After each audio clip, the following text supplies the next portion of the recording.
Moving on from video games to physical and virtual video games, in a way. I've been playing, this is an ADHD thing coming up, but I've been playing a lot of virtual pinball tables this past week or so because I love pinball. I absolutely love pinball. Now, the problem with pinball is you can't have one in your house. You can't have too many in your house, especially if you live in a small 2-bedroom flat. So, you know, you have to make do. Every time you go to the arcade, you try and search out a pinball table. Usually if you find an arcade in Southend, the pinball tables you find are not well looked after in the arcades. They're usually stuck in a corner. The flippers are sticky. They've had whatever spilt on top of them. Not all the lights work, and they're just not the right experience. But there are various places you can go that do look after their pinball tables. But over the past few years, we've seen the advent of virtual pinball tables. So that's via Pinball FX with a lot of their fantasy tables and some proper recreations. First time around the Pinball Arcade, which was designed around doing some proper like table recreations. And then those licenses were sold to Zen, so Pinball FX 3 now has all those proper tables, all the Williams and classics and everything in there. But what I recently discovered, thanks to a forum we both frequent on Real Merc, is there's a thing called Virtual Pinball, which basically does recreations of all original tables, as well as people making their own original tables. So there's a weird licensing thing essentially with virtual pinball that ROMs are freely available on like Stern's website or Williams' website and stuff like that for the tables, because a lot of the modern tables need ROMs to run to tell it when to do certain activities and stuff like that, even on the physical table.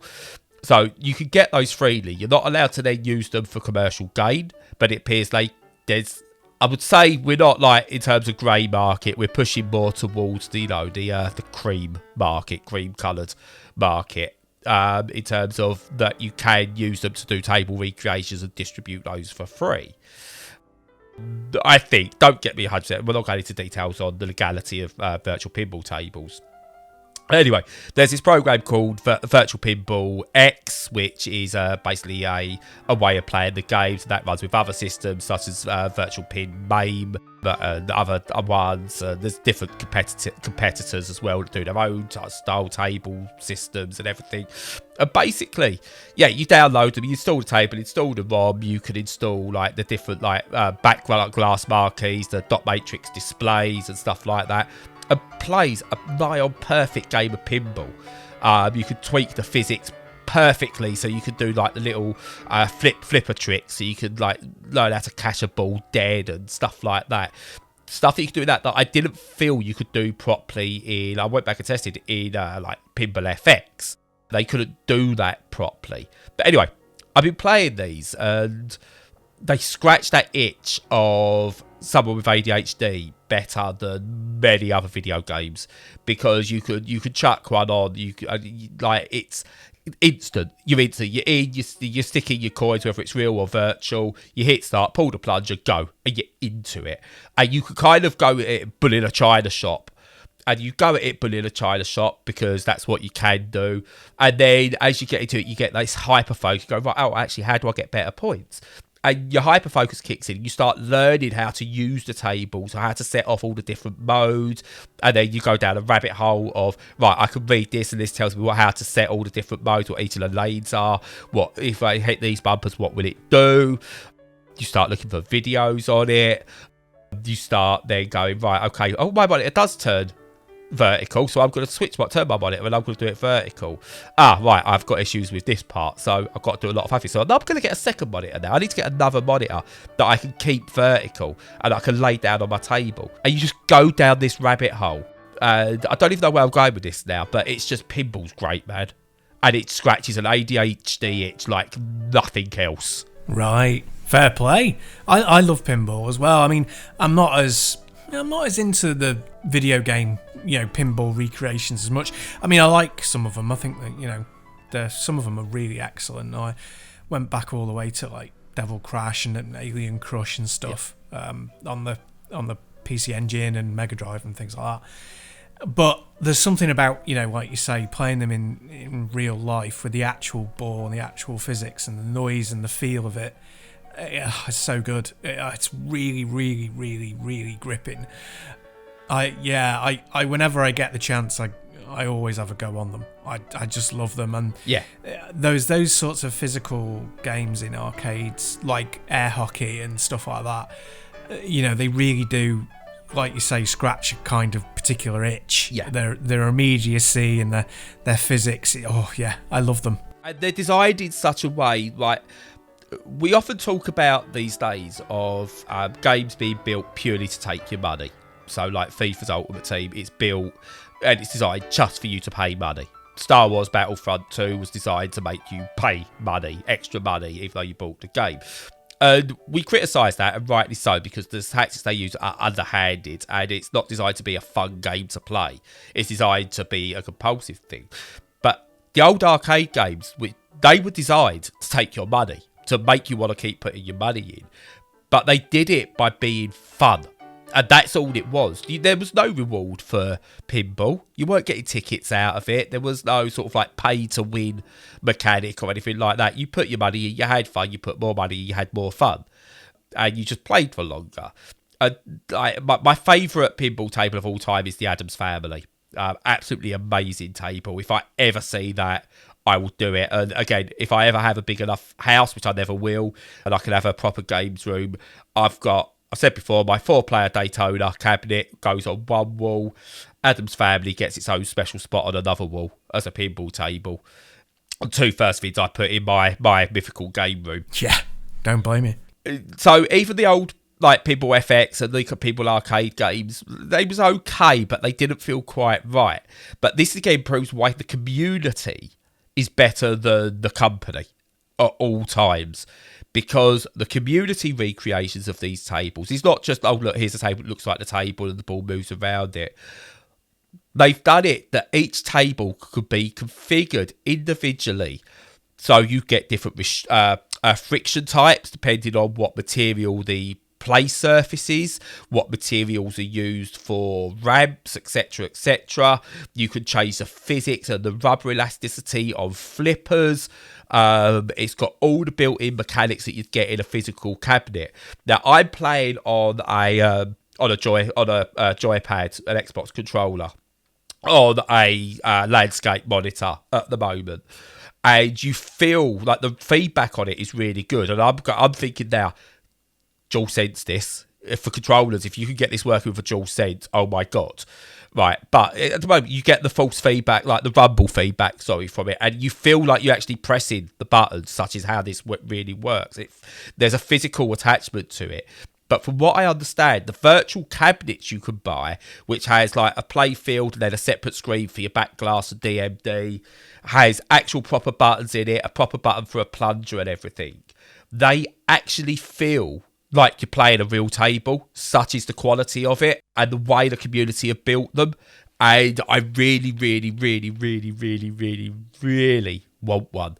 That's my new dream now. That I don't think I can have a physical. If I had a physical Addams Family, it would be there as a display thing only, alongside I think a virtual pinball full size virtual pinball cabinet with like all the different tables in. I mean, at the moment on the forum, we're doing a Lord of the Rings high score competition for the week because it's an updated table that's been bought, have a whole load of new bells and whistles and everything, and it's just so good. And what the community does is just it's outstanding. And as I said, you can go in and you can spend 5 minutes, you can spend 5 hours, and it's like that repeat cycle is just so good. And I can't think of another genre in video games that scratches that ADHD itch like pinball does. Yeah, I can imagine, really, yeah, because it's just so tactile, that thump, the thump of everything, the way that it, all the bumpers and things just activate.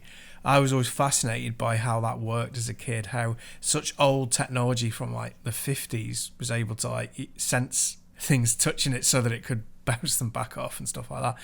Yeah, it's just great. I love it. I'd like one of those setups as well, and the DualSense would be really good with the haptic triggers.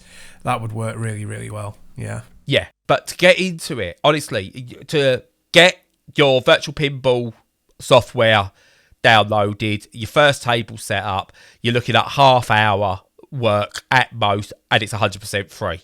Yeah. And that's crazy. Yeah. And it's definitely a gateway drug. I found out yesterday as well, you could get like a tabletop cabinet as well. I was like, so you need to use like a small 24-inch screen and then an 11-inch screen for your back glass and everything. And I kind of went, oh, if I was clever enough, that's doable. Yeah. I could build that. I couldn't, but I could find someone who could. And I'm looking at, you know, if I do get my personal independence payment or anything like that, and that's backdated well enough, I could treat myself and the kids. Because they're really into it, because I've got a whole bunch of Disney tables for Edith to play and she loves them. I think that's great for sort of like, again, family activities. So you could, if you've got one of these, you go, right, who's making the dinner? Or who's washing up? We'll decide it this way. Yeah. Let's see if we can get a high score on the table. Kids are a great way of justifying purchases as well if they're into it. Oh, it's really good. Yeah, I want to buy this. Why? Kids. They'll like it. Yep. Yeah, but pinball, it's a perfection in design. Oh, I'd love to, if I knew enough about pinball and stuff, I'd love to do a documentary about why it's perfect in terms of its just game design, aesthetic design, technical design, all of it, because it's never moved on. Yeah. I mean, I remember even having the core, I had one of those cheap ones you used to get out of Argos or Dixon's or Index or whatever that cost about 15 quid and had like a Batman logo slapped on it and was like cheap and nasty. I spent hours playing those. Yeah. They were but I had a pinball machine in my home that essentially played the exact same way as the best pinball machines in the arcades. Nice. And you know, it doesn't change. And what I love as well with these table recreations is how faithful they are. Right, you've got to press a button to put coins in, and then press another button to sort of start the table up. Yeah, as well. You can get into the menu. You can change certain. You can make the game more difficult, and they're doing it just for the love of it. There's no money involved with these people doing it. They're doing it just because they love it. And God bless these people. Yeah. And this is why I want Stern, Williams, whoever, should actually compensate these people, because they're going to bring a whole new audience back to pinball. Yeah. If they get the right exposure. I got lucky to find them. I stumbled upon them. Then realised like a few of the pinball enthusiasts on the forum were already talking about this, but I stumbled upon it for something. I think I was looking to try and find like what's the best recreation retro pinball game, because I've got a whole bunch on my launch box, and so I was like, what's the best one of these to play, because there's quite a few and I really fancy one. And then I came across this. I was like, okay, yeah, so the exposures, I partly want to go keep this as underground as possible because that's where the creativity comes from, but partly goes reward these people without shutting anyone out. Yeah. But yeah, sorry to go off on an ADHD, but yeah, it's been what an amazing week for pinball for me. Yeah, you've made me want to get into it, which is, pretty good. I'm going to shut up now.